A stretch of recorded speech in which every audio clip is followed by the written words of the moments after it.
Hi everybody, it's Az here from Heel vs Babyface with another edition of AzChats, and possibly the most controversial one which I've had to deal with today. And not only is it controversial, but in my eyes it's simply not a matter of black and white.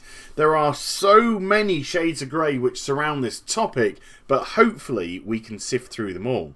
Now, if you're new to my channel, and trust me, there have been quite a lot of you recently, then my AzChats videos are more podcasty in nature. They're a feast for your ears and not for your eyes. So if there are things that you need to get on with around the house, like you need to put the TV into the washing machine to give it a clean, then by all means do. Simply crank up the volume in the background and hear while you go and do whatever chores you need to get on with. Do keep your ears open, however, as in yesterday's video I put out a call to arms asking for your comments on microtransactions within the World of Warcraft and also the Blizzard store. And let's just say that you answered that call to arms in your hundreds, with it already clocking around about 200 comments already. And I will be quoting some people throughout the course of the video.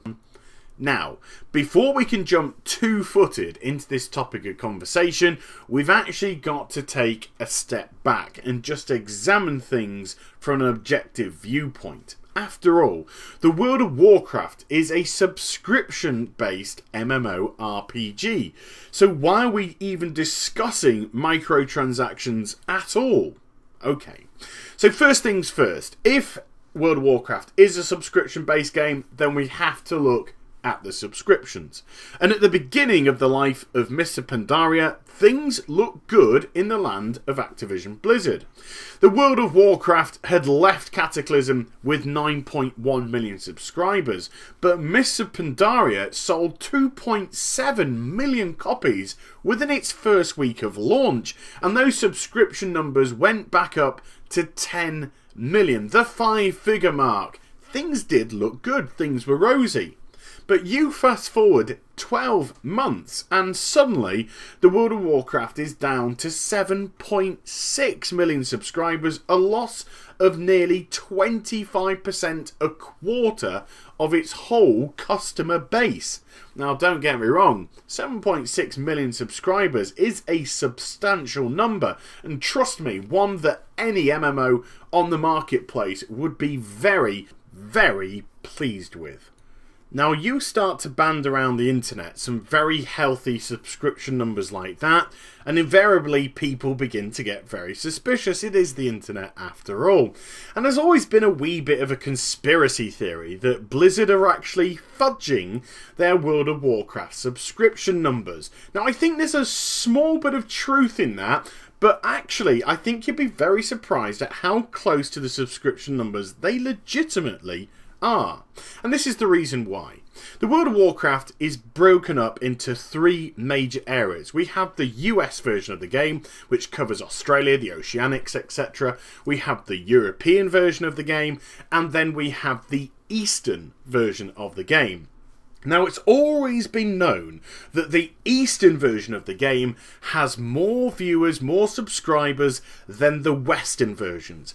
But people have always tried to work out exactly how many subscribers are in each region, and they've never quite been able to do so. This is not an exact science, but using things like round populations and individual accounts logging on and things like this, they've worked out that the US has approximately 2 million subscribers to the World of Warcraft, and Europe has approximately 1.5 million subscribers to the World of Warcraft. Now you add those two figures up, you get 3.5 million. WoW currently has 7.6 million subscribers, which means there's basically 4 million in the East. Now 4 million is higher than 3.5 million, so it sort of lends itself to a wee bit of truth there, because one is larger than the other two combined. So it's not within the realms, or certainly not out of the realms of possibility, that that is actually correct. However, the West have a complete and utterly different subscription model to that of the East. The US version of the game and the European versions of the game have a monthly subscription fee. The Eastern version of the game doesn't. They actually pay by the hour. So whereas we're counting the subscriptions from the West, which are made up of $9, $10 a month, £9 a month from the UK, €9, however many dollars it is in Australia, etc., etc. When we go over to the East, where wages are significantly lower than the West, especially in places like China, where there is a big WoW population, they're kind of paying around about 6 cents for the hour's worth of the World of Warcraft. And let's put it a different way. Let's say they do have the 3.5 million subscribers in the Western version of the game, and one person in China logs onto the World of Warcraft for 1 hour, 1 month. Does Blizzard therefore count them as a subscriber? Well, the chances are most likely yes. So that's where you kind of get your figure fudging most likely, but nothing more sinister than that.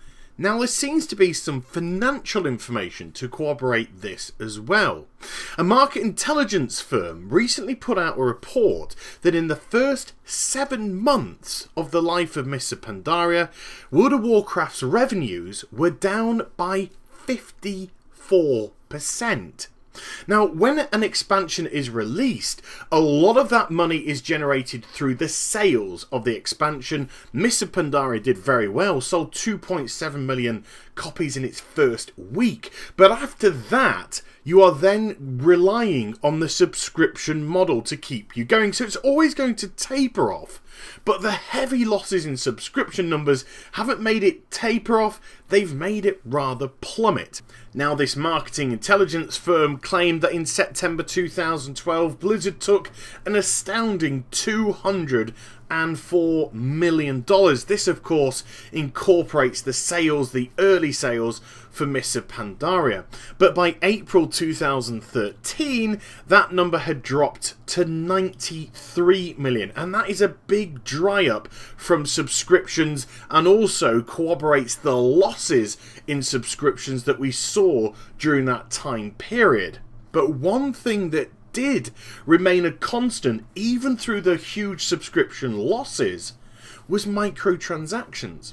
The sales of microtransactions within the World of Warcraft, that's the pets, that's the mounts, actually stayed the same. They did very well indeed and held their own. So, can we actually say people want to use microtransactions within the World of Warcraft? Well, based off those figures, you'd have to say yes. But I've got to look at it from a personal point of view, and my own personal experience actually says yes as well. I'm a mount whore. I love my mounts in the World of Warcraft. I've got a lot of high level alts. I've got a lot of alts in general, and I like them all to have their own unique feel. But on top of that, I'm just a massive geek. I like the look of them. I like to try them out. I like to be on a different mount. I like to be on a new mount. And that's just the way that I operate. And when Blizzard do put a new mount on the store, then sadly, I'm normally first in line to pluck it off the shelves and give it a test drive. Not every time. I think there's at least one mount on the Blizz store, which I still don't have. But I've also done the same when it comes to pets. I got rather into the pet battle system, and I sometimes like to build up my arsenal, but they do look rather cool anyway, so I've got no problem when I'm purchasing something from the Blizz store which aesthetically changes the way that I perceive the game. I mean, after all, if I buy a pet or if I buy a mount, I'm not affecting anybody else around me. The mount which I purchased from the Blizz store, well, that just goes just as fast or just as slow as the person that can only afford to purchase one Griffin mount in Stormwind. There's nothing extra that I get from it. I just get to look a wee bit cooler, at least in my eyes. And surely that's the only person that matters when you make a microtransaction, you, and how you feel about that product. The only way that you could get this in the past was actually through your web browser. There was no way in-game to do these purchases. So if you wanted to get that new mount, if you wanted to get that new pet, you'd actually load up your web browser, you'd make your purchase, you would then log onto the World of Warcraft, and hopefully it would be there in your mailbox waiting for you. You'd take it out the mailbox, right-click it, learn it, presto, done. So now that we saw on the PTR, many months ago, the introduction to the in-game Blizz store. And surely that was just a way of streamlining this. Instead of people having to close down WoW, open up their web browser, purchase the item that they wanted, shut down the web browser if they so desired, load back up WoW, go into WoW, and then get the mount, get the pet. Surely this was just a way to streamline that effort. You didn't have to do that anymore. You simply clicked the Blizz store button, bing, it appeared on your screen, you made your relative purchase, and then it would instantly appear in your inventory or in your mailbox. It just made life a little bit easier. Now, Celia Lindbergh says, it's not hard to ignore that shop and just focus on the game style. You still control your own money. And that's absolutely correct. But what happens when your money could potentially control the direction of the game? Now, bums started to get a little bit twitchy back in August when on the PTR, when we're doing the Timeless Isle for 5.4, Blizzard put something very controversial on to the Blizz store, the in-game Blizz store, which they were testing out. And I actually did an AzChats video on it, and it was my AzChats video number 4. And this was the Elixir of Enduring Wisdom. And what it did is increase the experience that you got through leveling and questing and killing and such by 100%. Now, some people dismiss that. So don't panic. This is just for the East, because the East operate a completely different subscription model than the West. What they do, of course, is they pay by the hour. We pay by the month. So it's nothing for us to panic about. But to me, there was another underlying tone here, because let's say in the East that the Elixir of Wisdom, which increased the experience gains by 100%, sold exceptionally well. And before you think where I'm going with this, no, I'm not saying because it sold well in the East, they're going to try it out from the West. No, not at all. Let's just say that it was selling very, very well in the East, which of course has the largest of the WoW populations, larger than the European and the US subscribers combined. Blizzard decide to change certain elements of the content because of it.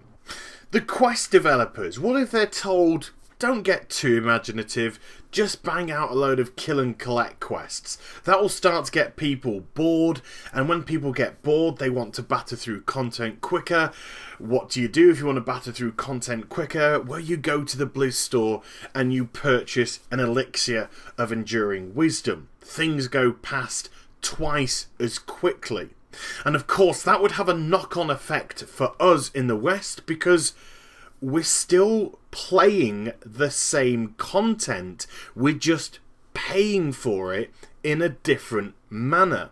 Now, I know it's quite an extreme point of view, but when you're talking about generating money and revenue into a game, I don't think you can dismiss it out of the realms of possibility. Now, Gecko Blaze 48 says, I'm okay with it. More mounts, and puts lots of exclamation marks after his mounts. Now, a couple of days ago, I myself had to call into question my own thoughts and feelings about vanity pets and vanity mounts, which I hadn't had an issue with before, because I did a video on what the hell had happened to archaeology in World of Warcraft.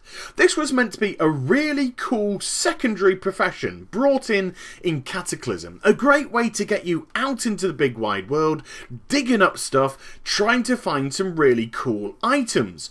But come Mists of Pandaria, it had turned into an absolute load of shit. You could only find 4 items, rare items, to start with. They added another 2. So in the lifetime of Mists of Pandaria, which is going to be approximately 2 odd years, 6 rare items. So suddenly I was saying to myself, wait a minute, are they actually starving us of content within the game due to microtransactions? Those mounts that I should have been able to find in the ground in Pandaria, they're on the Blizz store as a purchase. Where are the mounts that you can find in dungeons in Mists of Pandaria? There aren't any. There have been in all the other expansions, so why not this one? Because the mount has gone onto the Blizz store. So now I was saying to myself, wait a minute, we have a legitimate conflict of interest between a microtransaction model versus a subscription-based model. Okay, next comment, and this comes from Lazy Orc Payon. Job done. And he says, Blizzard has money. That is incredibly obvious. But perhaps maybe the shop is to extend the development budget. I think I can legitimately speak for all of us when I say we pay a subscription fee of the understanding that we get the full content of the game and nothing held back. But when you suddenly notice things like mounts missing off dungeons, mounts missing off interesting professions where they're suited for, and then more mounts going up onto the Blizz store, more pets going up onto the Blizz store, then it reeks to me of a conflict between the two. It reeks to me that they have been purposely held back and put onto the Blizz store in an effort to generate more money. And on top of that, it's also a massive matter of morality. Who are the people that make the decisions when it comes to things like microtransactions? I'll tell you who.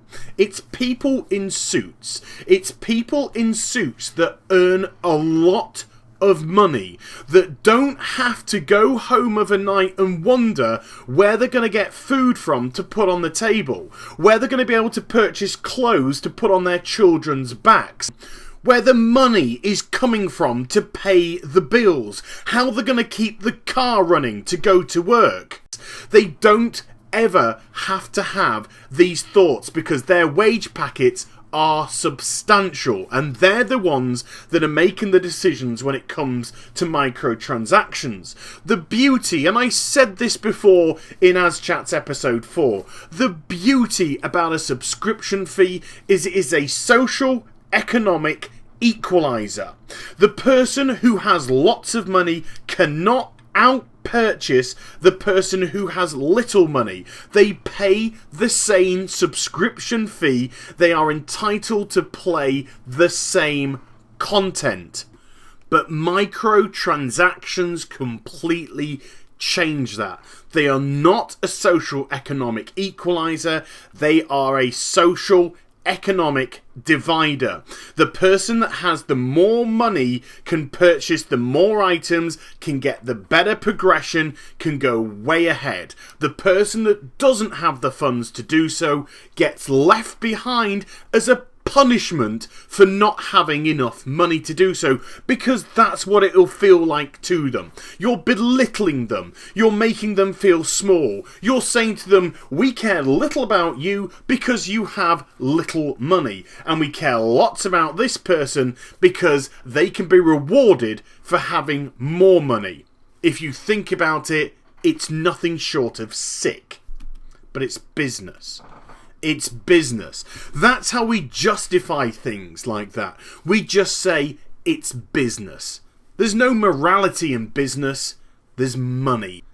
Now, before you think I've gone out of the realms of possibility, I'd like to point you to the PTR for patch 5.4.7, which is now active for testing. And on there, we have the Blizz store. And on that Blizz store for testing is immediate boosts to level 90, which will come at an unknown, undisclosed cost. Renan Chikowski says, I don't mind the level 90 boost, and I don't think it's pay to win. Not yet. Okay. Now, for the moment, I'm going to remove microtransactions from this argument and say we still play a game which is subscription model based only, and bring in Joe and Josephine. Now, Joe comes from a good social economic background. His parents are wealthy and it reflects back to him. He's got disposable income because of that. Josephine comes from a poorer social economic background and doesn't. Money is tight for her and she has to work on a very limited budget. It's neither of their fault. It's not Joe's fault. It's not Josephine's fault. It's just their social background. But one thing they do have in common is they both purchase Warlords of Draenor and have access to their immediate boost to level 90. Joe rolls a Hunter and Josephine rolls a Warlock. Now, they are both unhappy afterwards with their decisions. Joe gets to level 93 and Hunter really isn't for him. Josephine gets to level 93 and decides that Warlock really isn't for her. Now, they're already in a difficult situation because this is their level 90 boost character and they're not happy with their choice. So they've got one of two options here.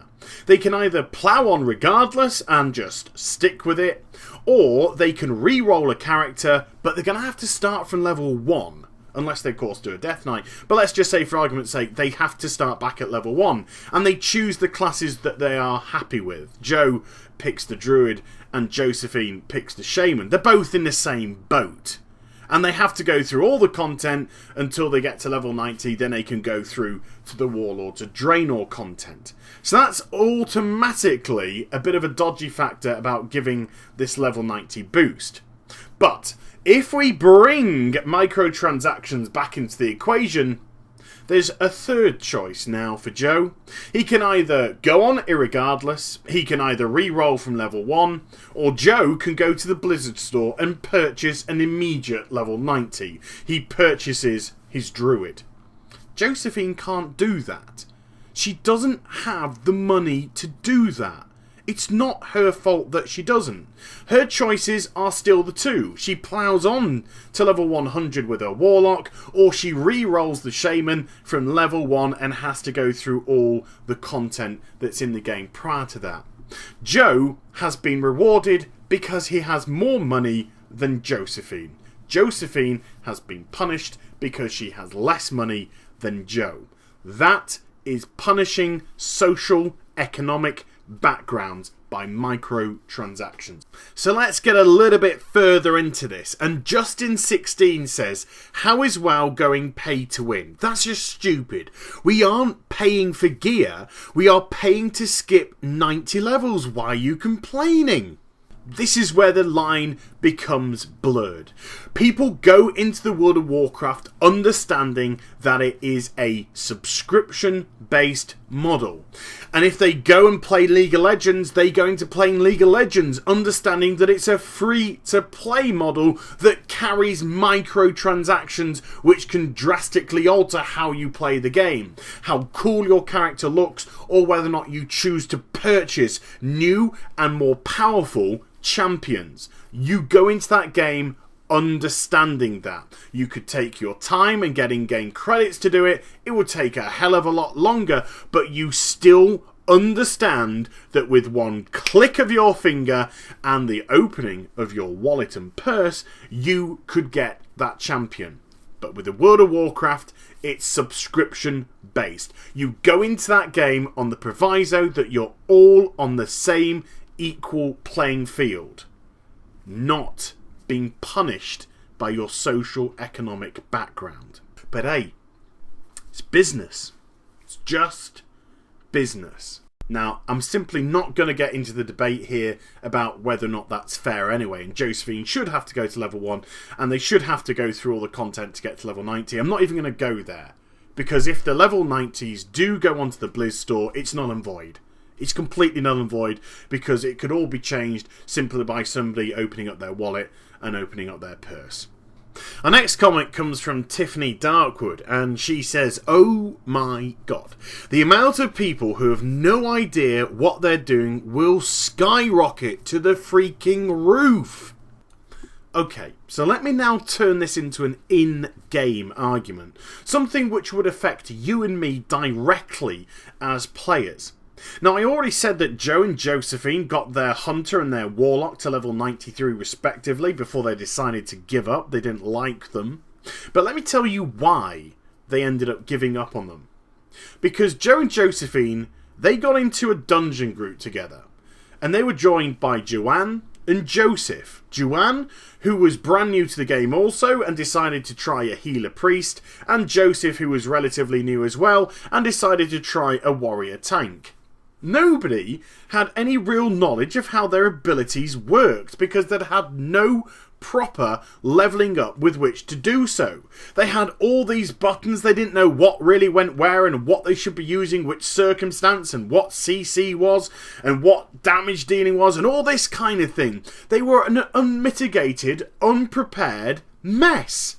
And they wiped and they wiped and they got frustrated with each other and they argued and they started to quit out and it became an awful experience for all of them. And it also became an awful experience for me and you, because we made up the 5th member of that dungeon group and we were put together with people that had no idea how to play the game whatsoever because they hadn't gone through a proper learning curve with their character.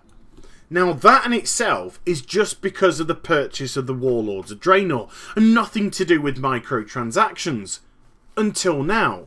Because Joe thinks it's actually his Hunter that's bad. And it's that class that's bad and holding him back. So he then goes to the Blizz store now and purchases a new level 90 character. And this time he purchases a Paladin. Because he's like, that warrior was rubbish. I bet I can tank better than that guy. He buys his Paladin. He puts it in tanking gear. He goes into the dungeon. And history is repeated because he still hasn't got a clue on how to operate. He doesn't have the proper learning curve with that class to understand what's really going on. They wipe. They get in arguments, people quit out, and this time Joe says, well, fuck this. And he leaves the World of Warcraft. The problem is, Joe takes a member of the Warcraft community along with him because they're like, well, if Warlords of Draenor's going to be about this, dealing with these kind of noobs all the time throughout the levelling process, I can't even be bothered to carry on. And that legitimately could happen. Have you really thought about the impact of all these level 90s not understanding how their classes work? Do you think some people can be bothered to go into the Proving Grounds? Some will, and some will get a very basic idea on what to do, but others will just be like, I'm going straight in. I'm going balls deep here, guys. And they chuck themselves straight into the game, and we have to deal with the repercussions of that. Does that make the World of Warcraft community any better? No. Does it harm the World of Warcraft community? Most likely. And of course, if they feel it's the class that was wrong and they just go to the Blizz store and buy another class and everything repeats over again, it's going to be nothing short of a disaster.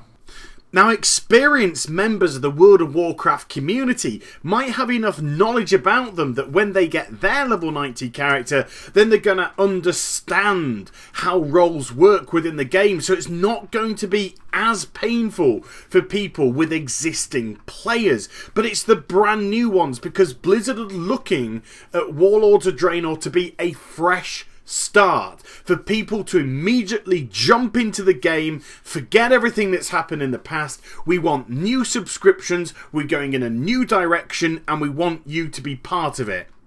The problem is they're just not going to be prepared. It's all about where do you draw the line. Where is a microtransaction going to impact the community, and when is a microtransaction going to impact a game when it's operating off a subscription-based model? Okay, next comment. Sopswum says, that's messed up that they put Tyrael's charger on the store. I think it's very wrong. Well, don't panic, okay? Because it's not. Now yesterday, I decided in my video to light the fire. I purposely misled you because I really wanted to see how people would react. And I said that Tyrael's charger was up on the Blizz store and it could potentially be slipped on there for us to purchase in the West. I told a porky pie. Tyrael's charger is on the Blizz store, but it was mentioned days ago in the blue post that it won't come out in the West. What that's up there for is for the Eastern players. And this is where the line to me gets drawn quite happily. Because the Eastern players pay by the hour. So they've never seen this annual pass which we had a few years ago. In which case we got the Tyrael's charger for getting the annual pass. It didn't make any sense to do an annual pass in the East. It would have just flopped. Nobody would have done it. They pay by the goddamn hour. Why would I pay for a year? I can pay for an hour. So what they're doing is they're putting Tyrael's charger up on the Eastern Blizz store, like they do with the elixirs of enduring wisdom. Because that way they can just purchase the store item. It doesn't have any effect on the people on the West. We'll never see them. We never log on to the Eastern servers. It doesn't affect us whatsoever. So who do we care has got the Tyrael's charger over on the East? And that's quite a clever idea. And that also goes through to another pet. Over in the East, they got an exclusive golden pig, which we never got over here. Now, the chances are they should probably put the golden pig on the store over here or put it in the game somehow, because it's not going to affect those people who subscribe to the World of Warcraft over on the East. That is where the line is drawn. That is a very clear and concise line, because it's not impacting any of the community and it's not impacting any of the players. So our final comment now comes from Deathfix, and he says, does that mean WoW gets free to play? So is this really just a precursor to the World of Warcraft actually going free to play? These things which are being tested on the Blizz store right now, they'll come to pass, but they might come to pass when they've actually ditched the subscription model, in which case it starts to make a little bit more sense. Well, the simple answer is no. Ian Hazzikostas was interviewed a couple of days ago, and I'm going to quote directly from the interview.